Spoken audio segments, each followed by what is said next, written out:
Em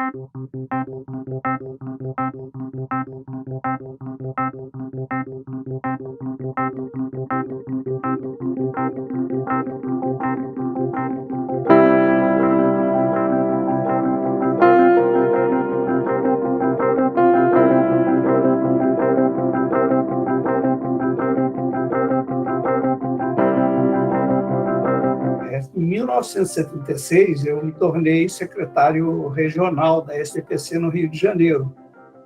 E havia todo um sentimento juvenil nosso, de nós todos, de luta contra a ditadura. E uma das coisas que a gente fez foi uma série de conferências chamadas Ciências 6 e meia. Eram, assim, 20, 30 pessoas, estudantes e outros colegas interessados em ouvir alguma coisa interessante que estava muito raro na época. E aí isso eu tenho a impressão que foi o começo da sensibilização nossa própria para a importância da divulgação científica. A gente tinha como modelo a Scientific American. Em 78, eu e Roberto Leite morávamos numa rua, Pereira da Silva, aqui em Laranjeiras. Então, nós, além de participarmos das reuniões, nos visitávamos para ver diferentes coisas. E numa dessas vezes, nós tivemos uma conversa sobre divulgação científica. Desde a minha adolescência, eu fui o leitor do George Gamow, um físico de altíssimo nível. Eu lia a Scientific American, que é uma revista que, vocês sabem, foi criada em 1845. Precede a nossa de um bom pedaço. Eu depois recebi um telefonema do Roberto, dizendo: eu tive a ideia de nós fazermos uma revista. O que você acha? Começamos a juntar umas pessoas para conversar sobre isso. Dessa conversa saiu um documento que era Ciência Hoje, não sei o quê, uma revista de divulgação científica, uma coisa assim. Esse documento circulou muito dentro da comunidade científica, encontrou um grau elevado, surpreendentemente, de concordância das pessoas. Foi o início do movimento que, ao mesmo tempo, juntava gente de ciência, gente de divulgação, gente de política e também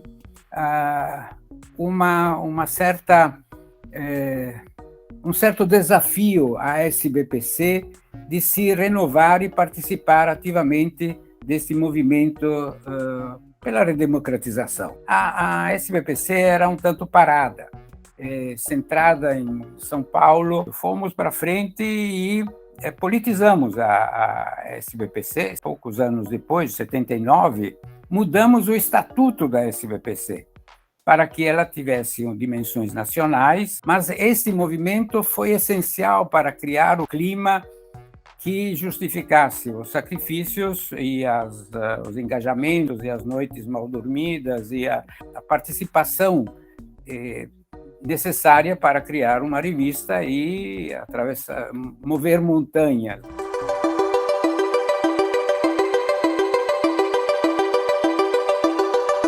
Eu estava nos Estados Unidos estava fazendo pós-doc entre 79 e 82, e eu acho que em 81, final de 81, o Enio me ligou e disse assim: olha, você precisa investigar aí o que os americanos estão fazendo de revista de divulgação científica, que existiam algumas, eu não vou me lembrar os nomes. E eu me lembro que eu fui em Nova York, nessa Discovery, que eu acho que chamava. Discovery, era. E fui lá no 45º andar de um arranha-céu falar com o editor. Não sei como eu consegui ser recebido pelo editor. E isso era mais ou menos, talvez, março de 82, uma coisa assim. Ele perguntou o que a gente queria. Eu disse: não, a gente está fazendo uma revista que a gente quer lançar em julho. Ele morreu de rir. Roberto, a palavra que você contou é que ele falou: forget it. Forget, exatamente. Exatamente. E, bom, saí de lá desanimado e tal. Acho que contei essa história para o Enio, e o Enio já estava a todo vapor. Ele tinha conseguido o número 0 para ser financiado pelo Ninaldo, e a gente começou a colher assinaturas. Isso teve curso na reunião da SBPC, eu já estava de volta, E tivemos uma oposição ferrenha da Carolina Bori, lembra ele? Porque a Carolina disse assim, como que vocês estão pedindo assinatura se vocês só têm dinheiro para fazer o número 0? Em geral, foi um sucesso notável. Eu me lembro de muitas pessoas olhando aquilo sem acreditar, né? Que aquela coisa bonita e feita no Brasil era uma surpresa, foi uma surpresa. Fui a Belo Horizonte participar de uma discussão lá e apresentar a Ciência Hoje, não lembro disso. Aí eu peguei uma referência para falar sobre as revistas que pararam no número 1, que há infinitas revistas que brilharam uma única vez. Então, naquele momento, depois de julho de 82, nós éramos vistos como candidatos a esse grupo seleto de revistas. Era uma reação muito própria de quem desconhecia que o nosso motor era político. Nós estávamos participando de um movimento de resistência e de afirmação da comunidade científica na construção da abertura. Estávamos, naquele mesmo ano, lembra que houve o atentado do Rio Centro.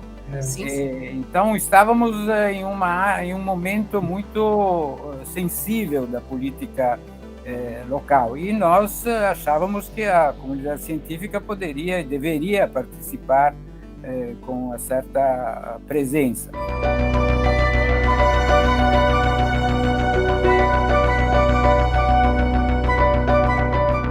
O Golbery conhecia o Otávio Velho e Gilberto, pois era amigo do pai deles. Nós tínhamos até uma xerox do cheque assinado por Golbery da assinatura de Ciência Hoje.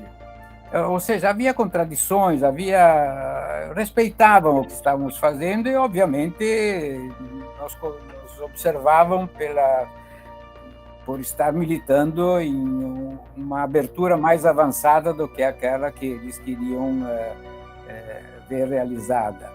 A partir de 85, com a nova administração da FINEP, conseguimos recursos para financiar a atividade regional da SBPC, preparando as batalhas na Constituinte, que são relevantes. A participação da SBPC e da Ciência Hoje, trechos inteiros do meio ambiente, pelo Ângelo, do capítulo dos índios, capítulo sobre a violência, o papel da mulher, estavam nas páginas da Ciência Hoje e foram quase que transcritas para a Constituição. A Ciência Hoje estava na linha de frente das revistas e dos manifestos pró-democratização.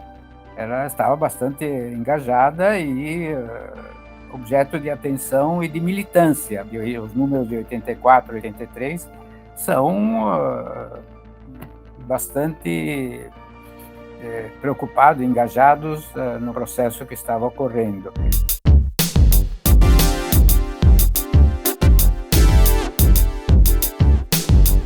Cresceu muito o número de cientistas que têm o hábito de se inscrever para o grande público, em parte por contribuição da Ciência Hoje.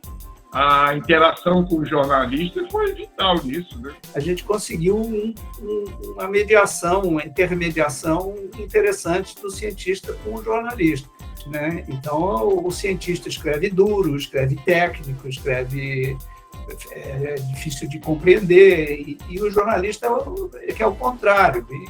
Então, a revista proporcionou um ambiente de tolerância, vamos dizer, com essas manias dos dois lados. Uma das virtudes da Ciência Hoje foi juntar gente de todas as áreas. Continua sendo fundamental para a divulgação científica no país. É muito difícil a relação entre os cientistas e o grande público. E ela consegue fazer isso muito bem.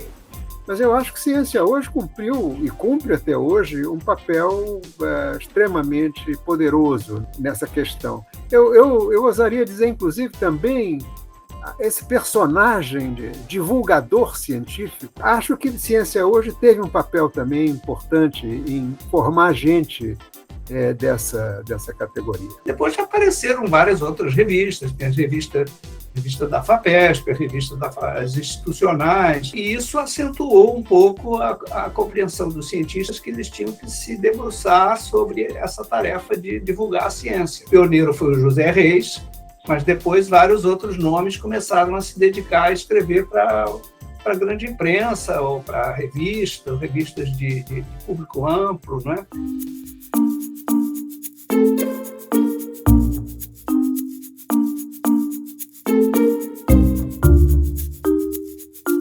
Eu me lembro que eu propus ao Enio a criação de um noticiário, que era um boletim, era uma espécie de boletim, né? E esse boletim cresceu para ser um jornal, porque era uma coisa mais simples de fazer, mais rápida, e chegava mais depressa na mão das pessoas. Eu, pessoalmente, acho que a criação da Ciência Hoje da Criança foi o momento mais importante aí da história da ciência hoje. Ela foi uma invenção para criar um produto que o Ministério da Educação poderia comprar em número muito grande. De fato, ela comprava 1 milhão de cópias para todas as escolas por ano, e com isso nós tivemos um superávit suficiente para salvar a ciência hoje e transitar para nessa época muito difícil da política financeira do próprio país. Era uma superinflação, tivemos um número que estava a ciência hoje em extinção, lembram?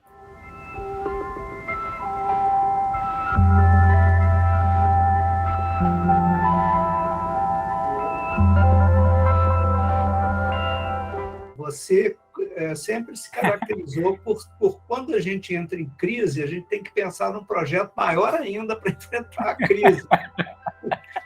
Quando eu fui escrever sobre a crise, umas linhazinhas, me deu uma emoção muito forte. A quantidade de vezes em que estávamos para fechar é muito grande.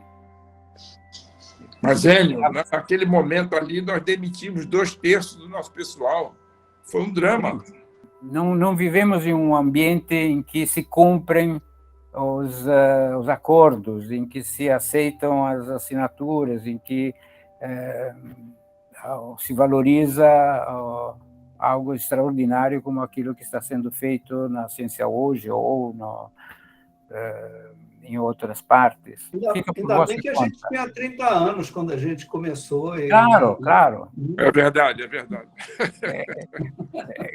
Com 80, você pode imaginar a complicação. Faltou a gente fazer a pergunta o que o Alberto significou para a ciência hoje. Nesses últimos anos foi assim a sobrevivência, foi assim o renascimento. Não tenho a perseverança, a persistência, a firmeza do Alberto de enfrentar essa maré tão difícil que ele descreveu uma partezinha só.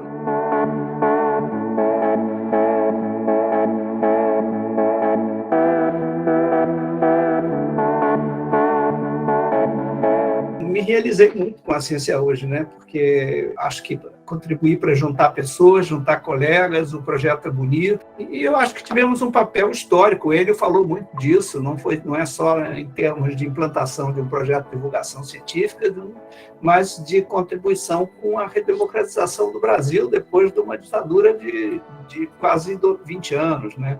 E o papel da ciência e de colocar a ciência como uma alternativa estratégica para o desenvolvimento do país, tudo isso a gente contribuiu. E me diverti muito, eu diria que foi uma grande diversão, sabe?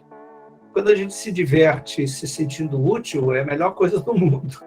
É simpático ouvir de pessoas que se formaram lendo a ciência hoje, a ciência das crianças, e confirmando que estávamos plantando sementes em terra fértil e que foi oportuno. Segundo aquilo que o Roberto disse, participar de um momento importante na vida política do país, particularmente o período pré-constituinte. É isso um grande prazer, uma grande realização, um grande orgulho. É isso.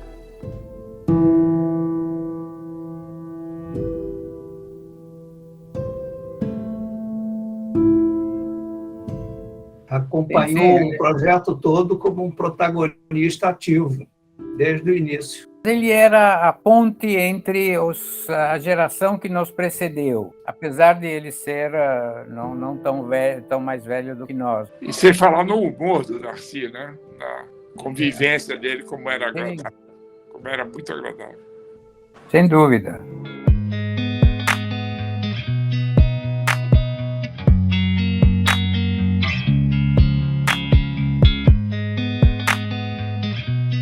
Ô, Roberto, você está meio fora de foco de propósito para não mostrar as rugas ou o quê? Não, é o fundo aqui, que agora está na moda deixar o fundo fora de foco. Mas é a cara fora de foco, né? Na moda. A cara também? É a cara aí é para disfarçar a feiura mesmo, disfarçar a olheira, essas coisas, entendeu? Lá em 1800 e... quanto era? 83...